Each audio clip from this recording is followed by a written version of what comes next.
Coming That's live. lobby. Lobby for lobby gobblers. Here.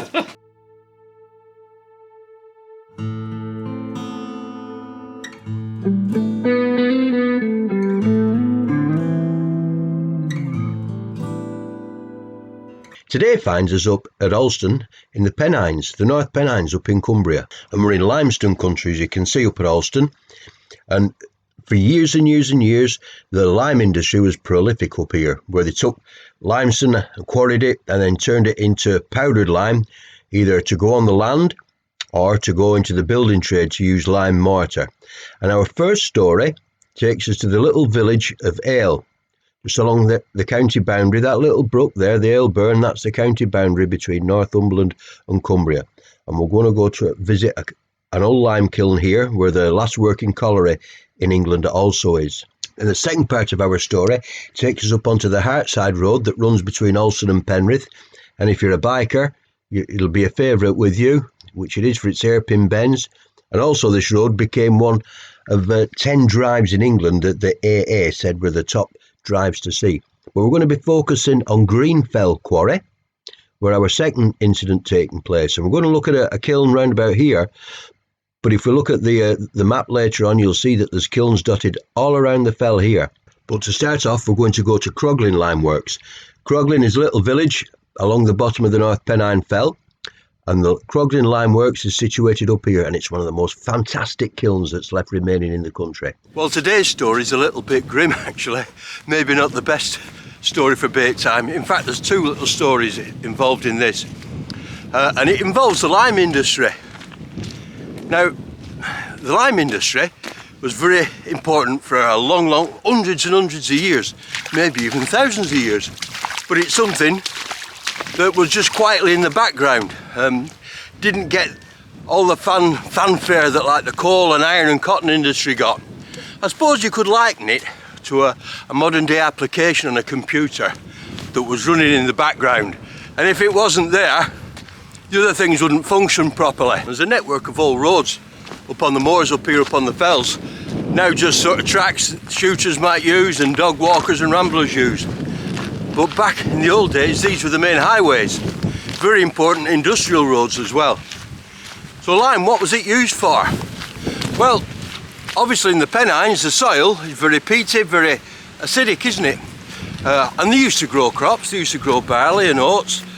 And to help it become more fertile, I know nothing about agriculture, apart from cows live in a field, right?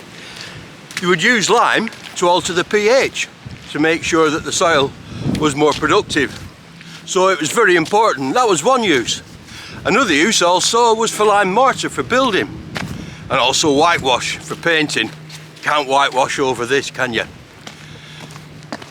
Now limestone obviously is prolific up here in the North Pennines. As Lenny Boylan used to say, where there's a lime kiln, there's a pit and there's a quarry.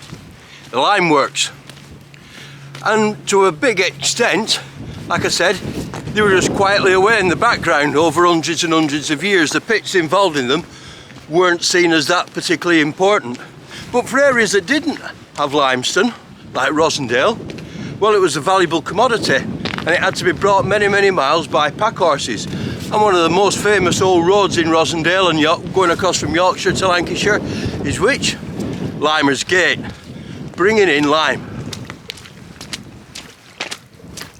Our main story really takes us over to Greenfell Quarry and Lime Works, which is on the Penrith to Alston Road over Hartside. But what I wanted to do for a start was show you a really fascinating lime kiln. It's a prince among kilns.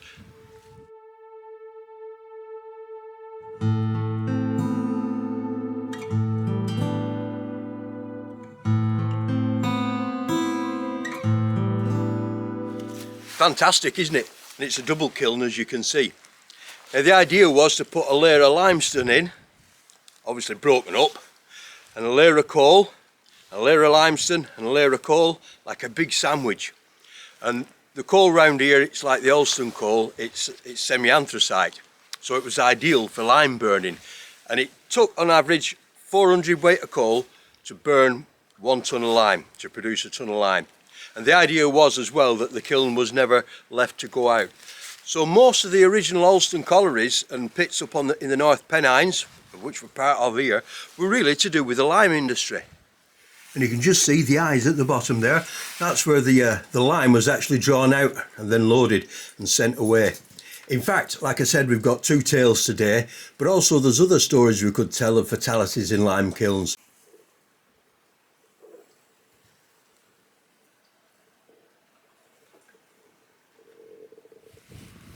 And these were where the kiln was fed from the top.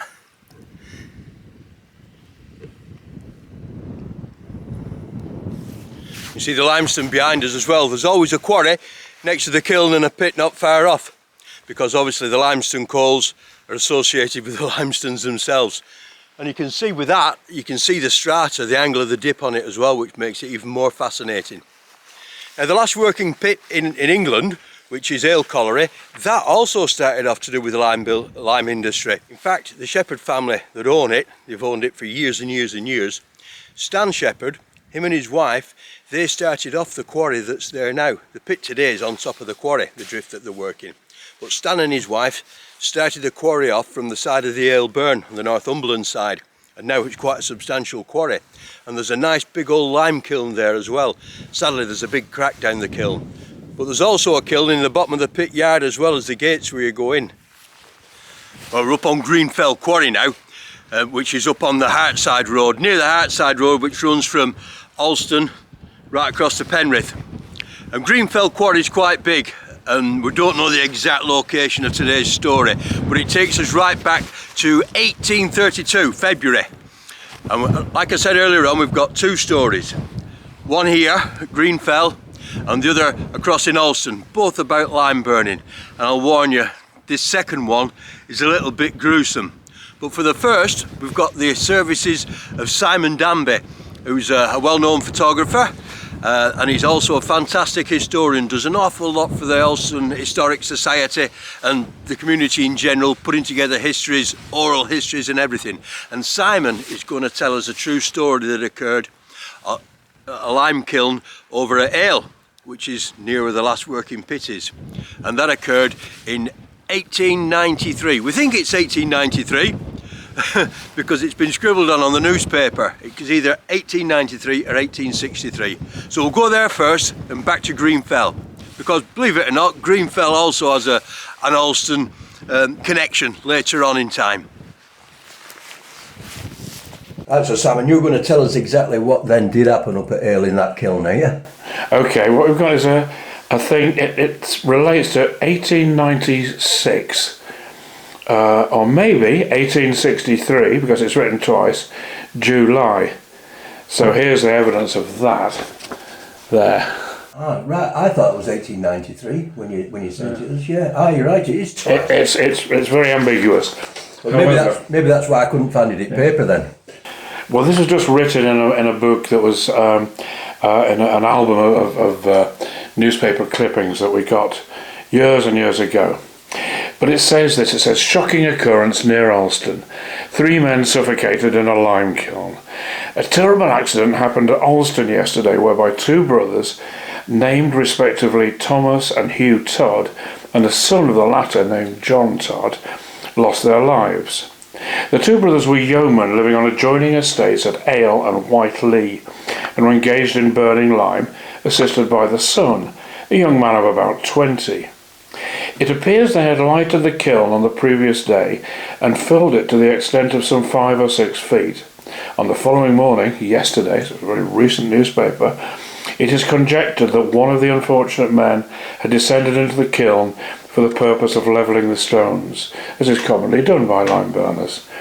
It's supposed that having been affected by the escaping gas, the others had descended to his assistance and were unable to ascend from the effect of the methylated and carbonic acid gases. The accident was not discovered until about 1 o'clock, when the husband and son, not having returned to dinner, the wife of Hugh Todd proceeded to the place and was horrified to find the 3 men stretched lifeless in the kiln. Assistance was procured and the bodies were drawn out, but life had apparently been extinct for some hours. Dr. Gill was quickly in attendance and tried the effects of artificial respiration, but to no purpose. The occurrence has cast quite a gloom over the neighbourhood. An inquest will be held as early as possible. Now that's the written down version. Okay, we arrived here in 1976, and in Ayleside isn't a parish in itself, but there are only 2 houses on Ayleside with no electricity at that time. One was High Row when we went, and we carried on the next 9 years without electricity as well, which I can't hardly imagine now. But the other house without electricity was White Lea. And White Lea lives in a little field very close to the lime kiln. Is it still there, White Lea? White Lea's still there, and the kiln is now hidden by tree planting just inside the entrance to Shepherd's Pit. Right, it is that kiln in the yard there. That's the one there, right inside there. You see as you're coming down the bank, you see it in front of you. You used to see it. In fact, when we first came, we needed some fire bricks for the back. I was remodelling our old-fashioned fireplace, and of course they're tapered, the bricks. So I just stole some bricks from it and knocked the cinder off the inside, and it made a tapered back, so I could make a lovely smooth fire back to keep the heat in the room. That's by the way.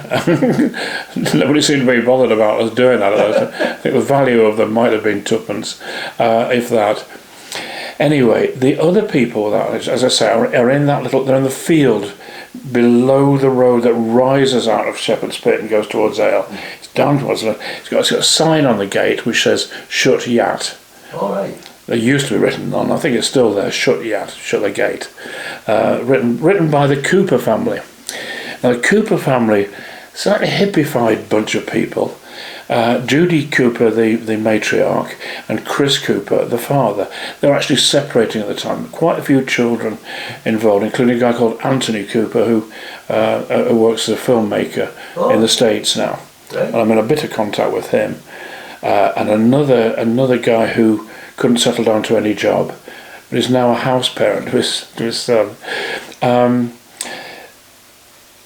Chris Cooper. Oh no! Let me describe you can cut this little bit out. I'll describe the house internally. It was beautiful. It was a left-alone place. It only had one room downstairs. There was a barn and byre next door, and that room had an old-fashioned fireplace, low ceiling in it, and a sleeping box in the corner to the right of the fire as you're facing it. Upstairs was, in common with High Row, in fact, was a very low ceilinged area where you went up some steps, you went up a step ladder, and there's enough that you could just about crawl around there, typical labourers accommodation. Nothing better than sleeping, often above animals in High Row. I think they had, if you go up Midrome, they had them like that there, and they had the lodgers. And lodgers would be living up in the attic kind of thing. Yeah, I mean at High Row you can see the very small window that puts some light into it being blocked in. That's all being modernised, of course. Okay, so there you've got a picture of what White Lea was like. And they used to come up for the holidays from London. In point of fact, Chris Cooper came very handy for us because we wanted to buy some land around our house. We only bought High Row and rented half an acre of land. But Raymond Johnson put the whole of the land up for sale when he went to Australia. My parents had no money, we had no money, we couldn't get any credit.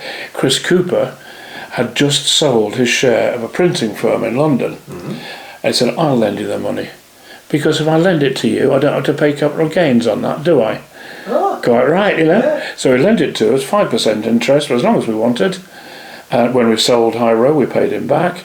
He used to come to see us in Scotland. He got his own little spot in Pembrokeshire. And I remember him just tootling around on our four-wheeler, incapable of walking around our farm at that time. But stayed a friend all those years, and dead now. Okay, but cut back to Judy Cooper. Judy Cooper was a strange one. She married again after Chris, twice in fact. Once to a Greek orange farmer. Orange groves, and then to somebody else. Ended up down Kendal, and I lost contact with her. But I did so badly want her to tell this story, and this is the actual story. She got the impression that the that White Lea was haunted by 3 ghosts. She saw 3 men in the house. And she got a guy we call the Whiskey Vicar, the Reverend Thomas, to come round. Now, we call him the Whiskey Vicar because he was very keen on visiting houses and being given whiskey. All we had to offer was probably not properly fermented homebrew, because we were penniless. The idea of buying a bottle of whiskey was just completely out the window, you know, quite rightly too. But and she got Reverend Thomas to exorcise these people, these ghosts, and they did apparently disappear, you know. So there's my story about White Lea and the ghost of the 3 men. But Judy claims, critically, she had no idea about this story at all. Now, I mentioned it also I've got a recording I did with Ronnie Shepherd, and he's told it slightly differently, I think. Is it? Very slightly differently. Certainly this thing about it was carbon monoxide, you know, we disagreed about it, if I remember, but this bit about what's it called, methylated and carbonic acid gases, I think it's carbon monoxide, and it seems like somebody tries to break the crust, stamps it down, falls in, as the same as your story, Greenfell, and another goes down to collect him, and the 3rd guy comes along and sees the 2 down there. He goes down there to try to rescue them because you can't smell carbon monoxide, and all 3 are dead. End of story. If you read about the New Hartley disaster, you know, where they had just the one shaft and the beam fell down. Yeah. Well, they basically died because of the fumes off the furnace. And that also is called carbonic gas, and it seems to me, when you look at the old things, they call carbon monoxide, or black damp as we call it these days, that carbonic gas, it seems to be the name they use for it, Simon. So all we've got is methylated. Yeah, I've never seen that before, no. Yeah, but there we go, that's all I know. Yeah, we had the folklore that there was also a tramp killed in the the bottom of the kiln. He'd gone in there to be for a decent night's sleep where it was warm, and the gas had put him to sleep as well, properly dead. Now that could just be a folklore tale, or it could be true. I've never seen it written down anywhere, Simon. I think there's only John Richardson left now who might remember the story. Yeah, that's right. He's about the only really old person around, isn't he? And I talked to John on Monday or Tuesday when you said about Tashy Bill. So obviously I never brought that up. No, but if we finish this, I can ask you about Tashy Bill. Yeah. A White Lea quarry there, just through the gate. And Morris Bate and me used to put our push bikes in there. Now there's just a few stones, but there's a quarry above, who John doesn't use, of course. And it's what they call a White Lea quarry. So many farmers will be allowed to use that. Yeah. And I understood that it was caked up solid. Aye. And one had jumped in to try and break the way and gone in with him. Yeah. And another one tried to save him, and the same thing happened. They were burnt to death. Oh, I thought it was carbon monoxide or something, aye. Well, I mean, that would kill as well as burning, aye. no, that's the bit Aye. that I knew about. Yeah. And there's the warded quarry, as Ronnie called it. And that's where our accident occurred. And just rounding the trees there, for those that are interested, that's the site of England's last working coal mine, although you can't see it now because of the trees, but it's there. And just behind me is what was Clargle Colliery. There was Clargle. So there's your county boundary. And in this clough here, this was the Ayleside lead mine, and there used to be a water wheel as well, stood in the clough. And I have seen a photograph of the water wheel. Harry Beavis used to live at Barrowfall, well, near Barrowfall. His dad was involved with the Barrow Collieries, and he had some photographs of the water wheel here, and I think they're up at Woodhorn Museum now.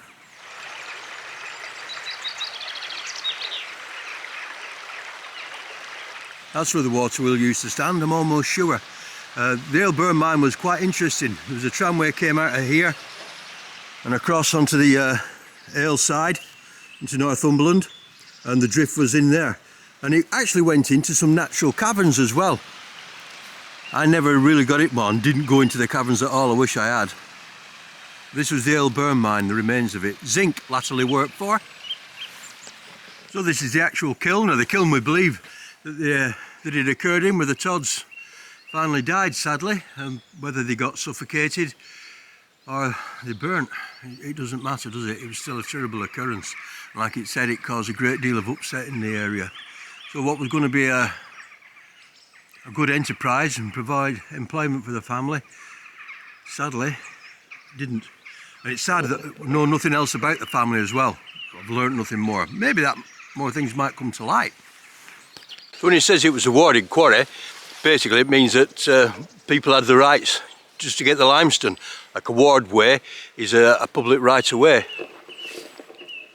I don't know, like we said, lime was essential to an agricultural society, get the pH up in the soil so you could do something, and essential for building. It was a necessity of life back in them days. Quite peaceful now, isn't it? Sad to think such a tragedy occurred here to one family, isn't it? And it would be a tragedy.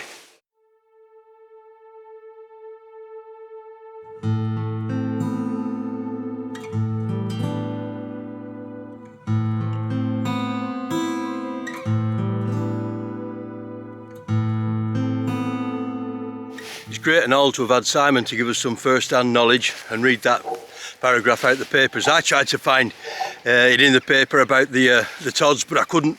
So thanks to Simon and his history collection. Simon's brilliant with the history. He's got thousands and thousands of photos. And it's interesting what he said, the goings on with Mrs. Cooper in White Lea. My take is slightly different.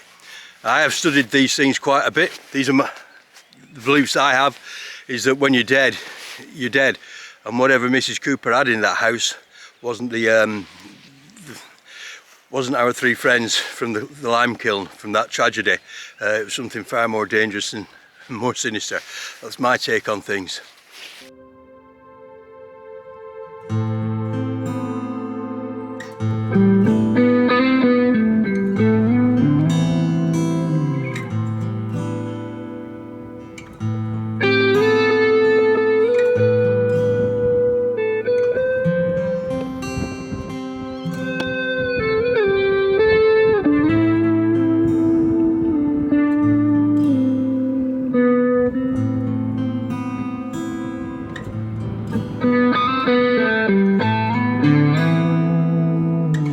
Well, I always think that quarries always look rather austere and sort of dark places.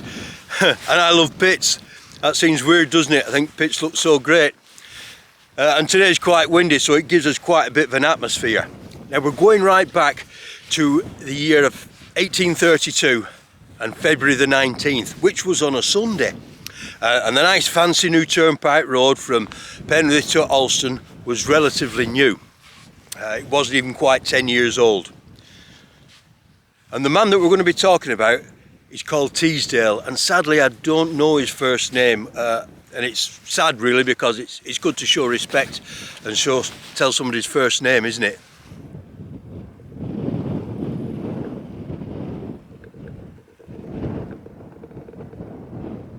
I'm certainly not pretending that this is the actual kiln that the accident happened in. This dates back, I don't know when it dates back to, but it was certainly working in the 1950s by a bloke called Tashy Bill Robson from Alston. I'll tell you a little bit more about Tashy Bill when we finish telling you the story about Mr. Teasdale on that Sunday afternoon. I warn you, it's a little bit gruesome.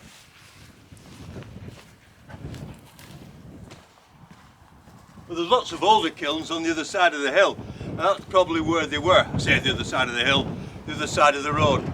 But anyway, it was a Sunday, and the kiln was going merrily away. There was a strong wind blowing, but there was a bit of a problem occurred. Where you feed the kiln at the top, it had got what they call soldered, which meant that it had gone all hard and everything wasn't settling properly, so they couldn't, feed the kiln anymore. So they had to push it down somehow. So the kiln had got soldered at the top, so what Mr. Teasdale did, he actually jumped on top to try and push it down. He actually jumped on top of the kiln, the opening, the eye at the top. But he didn't manage to push it down. Instead, he went through it, and it stayed solid around him. I suppose a bit like jumping on a frozen lake. And to make matters worse, if it could be worse, he had one hand in his pocket, so he was reaching up with one hand and crying and shouting for his workmates to come and get him. And they came running to the top of the kiln and they grabbed hold of his hand and tried to pull him out. But because of the effects of the fire, you can imagine it was a furnace, the flesh started to come away from his arm, so they couldn't pull him out. They had to abandon it. Now there was a strong wind blowing as well, and usually when the kiln gets opened up like that, when the solder gets opened up, it whooshes up in a big load of flames. And if that had happened, well, he would have suffocated, wouldn't he?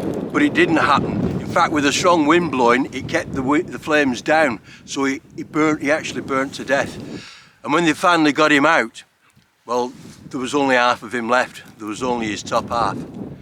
A sad end to the man. And apparently he spent his last minutes in agony and also in prayer also, because he had a wife, child, and his wife at that time, she was nearly ready to have another child as well. So poor Mr. Teasdale.